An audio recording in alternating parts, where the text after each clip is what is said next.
Whew, hello. This is gonna be a pretty simple video, but honestly, this is what I've been doing in Zenless for the last week, and I want you guys to know about it, and what I've learned, what little tips and tricks that we have. This is the Bernice upscale video. We're so back! People ask me all the time, how do you top up in all of these games? I have an answer for you. This is Eneba. Eneba is a safe, 100% Hoyo compliant top-up service for basically any gacha game you want. Eneba has all kinds of games, not just gacha, but gacha especially. Zenless Zone Zero, Genshin Impact, Honkai Star Rail. Here, let me show you how it works. We go into a game. We're gonna pick on what you want to top up. We're gonna make sure server and the user ID match correctly, and that's it. If you happen to live in Indonesia or have family there, prices can be a lot cheaper too. Really, there's no reason not to use Eneba if you play these games. Be smart, use Eneba. She's back! Oh, she's so good! Oh my god! Okay, what do I mean by Bernice upscale? I mean you play Bernice with Felina, and you play Bernice with Yuzuha, soon to be Remiel. Recently, people have been a bit confused when I called Bernice really strong with Remiel and Felina. While I said she's best in slot, I didn't really mean that. I even addressed it in the video where, yeah, technically Aria or Promea, a little better. But Bernice is a shop character, which means she could theoretically be free. She's also an old character, and you know how Zenless is. So it's a big deal when an old character is relevant. That's why Bernice and Jane are kind of so celebrated. Now, when Felina was in pre-release, I spent a lot of time being really excited about Jane. You know why Burnice is so good? Because her M2 is 20% pen. That's nothing. Okay, it's not nothing. It's not that much. I can actually feel comfortable recommending Bernice at M0 when I maybe wouldn't for Jane. And that's the big difference. Also, Bernice seems to be genuinely better. But, yeah. So Bernice, everyone knows her. What we never really talked about is she got a potential unlock. You know, I was actually gonna make a video where I point out that potential unlocks kind of suck, and I was gonna highlight Bernice's as an example where they didn't really make the character better. They did. They made her more competitive with Vivian. The problem is by that time, Vivian had already fallen off or had been falling off. It wasn't a great look. It really, really was not a great look. So I wanted to make a video complaining about the potential unlocks and how they're for characters who aren't relevant, and they aren't making those characters relevant. And when they are, those characters are immediately falling off. But that video might still get made. I gotta oil this chair. Anyway, the video might still get made, but we're not talking about that. Thanks, chair.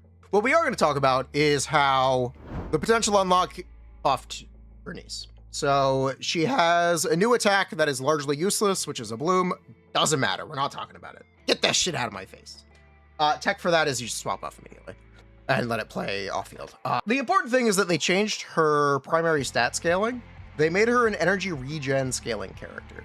So her best slot 6 and her best 2-piece are now always energy regen, because she just gets more stats from them. She gets damage bonus, she gets anomaly mastery, she gets energy regen, which gives her more resources to spend, which really is the core of how to play Bernice. If you've got resources, spend them.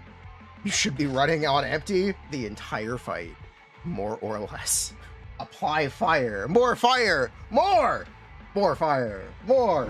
That's also the reason why her S-rank engine is so good now when it was previously quite bad, because it just gives a lot of energy reach, which gives her more damage bonus, which gives her more build up, which gives her more attacks. It all stacks real synergistically now, when it really didn't before.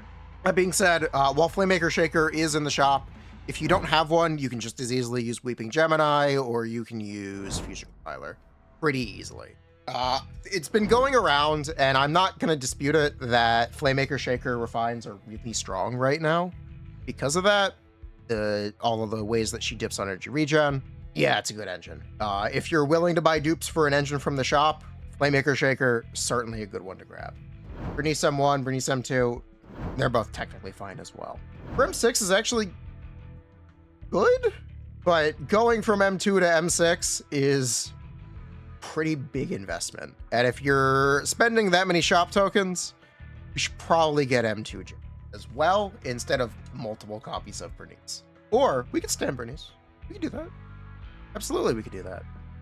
But yeah, Velina really made Bernice open up because now you have more opportunities to on-field her since she is the DPS now. And there's an inherent synergy with Vortex and just applying a lot of anomaly. So Bernice's gimmick was she extends burn duration by 3 seconds. This is really nice for Disorder when you're trying to balance how much anomaly you're applying against another anomaly character. But what Vortex does is it takes that 13-second extension and goes, you can just have more damage. It increases the damage of your Vortex, so there's the synergy with Wind. As it's a good passive, all of the Bloom and Vortex Center characters have this now. Just increases their Vortex damage. You also don't need to worry about balancing Bernice's anomaly up with another character because it doesn't matter. You just Vortex. More fire, more. Regarding sets, sets are really up in the air. They don't really matter. There are a bunch of set options. While your two-piece and your slot 6 are always fixed, 4-piece can be very flexible. Use what you've got. If you have a Freedom Blues set, use it. If you have a Chaos Jazz set, use it. If you have a Hormone Punk set, use it. If you have a Puffer Electro set, sure, use it. Why not? What does it matter? Yeah, there isn't going to be an optimal set. What it is, it's not for sure. Maybe it's Freedom Blues. Maybe it's Chaos Jazz. What if it was Astro Voice? Oh. More results needed. I've been messing around with it quite a bit, and I need to mess around with it a lot more. But generally speaking, her set options are very open, and you're going to see the biggest difference in your score from execution instead of sets. Just try to have as much attack, AP, pen, and flat attack as you possibly can. Regarding slot 5s, it's either going to be attack percent or pen percent. Pen percent is going to be especially good if you do get M2, because M2 gives 20% pen, but otherwise doesn't super matter. A lot of DA buffs for Anomaly give Def Shred now, so that's a real big argument for attack percent, especially because you're not building attack main stats besides the engine. Attack is a stat that you don't have a ton of, so it's always good. But yeah, Bernice, really fun character. I do have some gameplay tips as well. One of the things I've been doing, if you look at the footage, by the way, the footage on your screen is stuff I recorded on stream. It's just a bunch of Bernice runs. Maybe there's some Jane in there too. But yeah, I've done 65k on the 3.0 boss with M2 Bernice, M1 Velina, M1 Yuzuha. I know we have a friend of the stream who did it with M0 Yuzuha, M0 Velina, and P5 Bernice engine. So there's a bunch of leniency on doing this. Trying to crack Marionette, God, it's rough. Anyway. The other thing that you'll see me doing a lot is between swaps, I'm using Bernice's hold attack. This is part of use them if you got them. If you have resources, spend them. Bernice's hold is free when you do it between swaps. So why not? You're not giving up anything because you have enough resources and you're getting more fire anomaly. Swap cancel, good. You'll also see me doing a manual chain or manual mode chain delay, if you want to call it, with Velina's hold special. So I'm activating chain attack prompt with the tornado. I'm not sure if this is actually optimal, but it sure does look cool. Sometimes that's what matters. But yeah, Bernice is back, and I wanted to make a video kind of celebrating a little bit, explaining how I play it, what we're able to do with it, how you can play it. And I honestly encourage people to try it, especially if you have Bernice and you haven't touched her in forever. Now might be the time to give it a try. You can have a lot of fun with it. I've been really enjoying it.